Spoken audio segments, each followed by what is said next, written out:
بسم اللہ الرحمن الرحیم۔ قربانی کی فضیلت اور نصاب۔ قربانی ایک اہم عبادت اور شعائر اسلام میں سے ہیں۔ زمانہ جاہلیت میں بھی اس کو عبادت سمجھا جاتا تھا، مگر وہ بتوں کے نام پر قربانی کرتے تھے۔ اسی طرح آج تک دوسرے مذہب میں قربانی مذہبی رسم کے طور پر ادا کی جاتی ہے۔ قربانی ایک اہم عبادت اور شعائر اسلام میں سے ہیں۔ زمانہ جاہلیت میں بھی اس کو عبادت سمجھا جاتا تھا، مگر وہ بتوں کے نام پر قربانی کرتے تھے۔ اسی طرح آج تک دوسرے مذاہب میں قربانی مذہبی رسم کے طور پر ادا کی جاتی ہے۔ بتوں کے نام یا مسیح کے نام پر قربانی کرتے ہیں۔ سورۃ الکوثر میں اللہ تعالیٰ نے اپنے رسول کو حکم دیا ہے کہ جس طرح نماز اللہ کے سوا کسی کی نہیں ہو سکتی، قربانی بھی اسی کے نام پر ہونی چاہیے۔ فصل لربک وانہر کا یہی مفہوم ہے۔ دوسری آیات میں اسی مفہوم کو دوسرے عنوان سے اس طرح بیان فرمایا ہے: ان صلاتی و نسکی و محیائی و ممانی للہ رب العالمین۔ تفسیر ابن کثیر۔ رسول اللہ نے ہجرت کے بعد 10 سال مدینہ طیبہ میں قیام فرمایا، ہر سال برابر قربانی کرتے تھے۔ ترمذی، جس سے معلوم ہوا کہ قربانی صرف مکہ معظمہ کے لیے مخصوص نہیں، ہر شخص پر ہر شہر میں شرائط کی تحقیق کے بعد واجب ہے، اور مسلمانوں کو اس کے تاکید فرماتے تھے۔ اسی لیے جمہور اسلام کے نزدیک قربانی واجب ہے، جاری ہے۔ حضرت عائشہ صدیقہ سے روایت ہے کہ رسول اللہ نے ارشاد فرمایا کہ ذی الحجہ کی 10ویں تاریخ یعنی عید الاضحی کے دن فرزند آدم کا کوئی عمل اللہ کو قربانی سے زیادہ محبوب نہیں، اور قربانی کا جانور قیامت کے دن اپنے سینگوں اور بالوں اور اکھروں کے ساتھ آئے گا، اور قربانی کا خون زمین پر گرنے سے پہلے اللہ تعالیٰ کی رضا اور مقبولیت کے مقام پر پہنچ جاتا ہے۔ پس اے خدا کے بندوں، دل کی پوری خوشی سے قربانی کیا کرو۔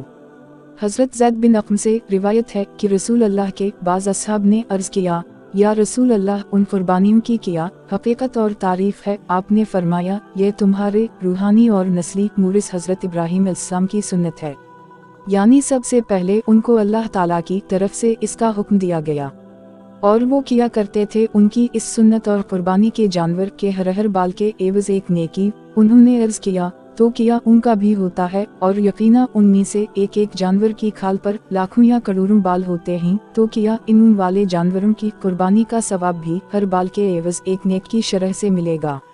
آپ نے فرمایا: ہاں، ان والے جانور کے قربانی کا اجر بھی اسی طرح اور اسی حساب سے ملے گا کہ اس کے بھی ہر بال کے عوض ایک نیکی۔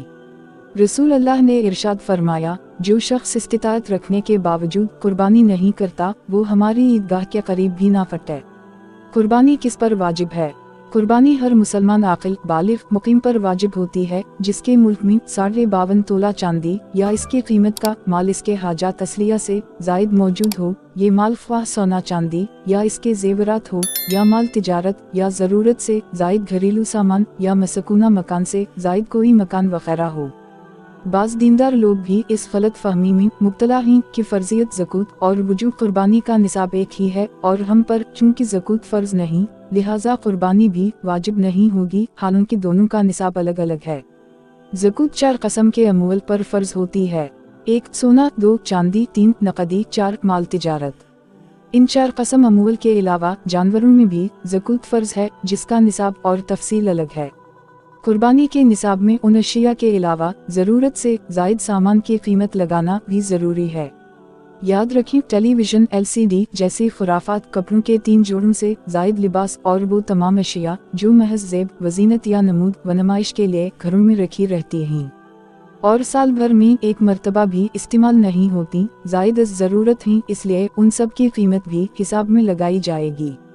خلاصہ یہ کہ جس شخص کی ملک میں 7.5 تولہ سونا یا 52.5 تولہ چاندی یا نقدی یا مال تجارت یا ضرورت سے زائد سامان میں سے کوئی ایک یا ان 5 کا مجموعہ یا ان میں سے بعض کا مجموعہ 52 تولہ چاندی کی قیمت کے برابر ہو، نو قربانی اور صدقہ الاضحیٰ واجب ہے، اور ایسے شخص کے لیے زکوۃ یا صدقہ واجب لینا بھی جائز نہیں۔ 52.5 تولہ چاندی کی قیمت صرافوں سے اس وقت کے حساب سے معلوم کی جا سکتی ہے، چونکہ سونے چاندی کی قیمت بدلتی رہتی ہے، اس لیے کسی ایک دن کی قیمت لکھ دینا غلط فہمی کا باعث ہوگا۔ کسی قودی ہو قرض بھی نقدی میں شمار ہوگا۔ ایک غلط یہ پائی جاتی ہے کہ جو رقم کسی کو قرض دے رکھی ہو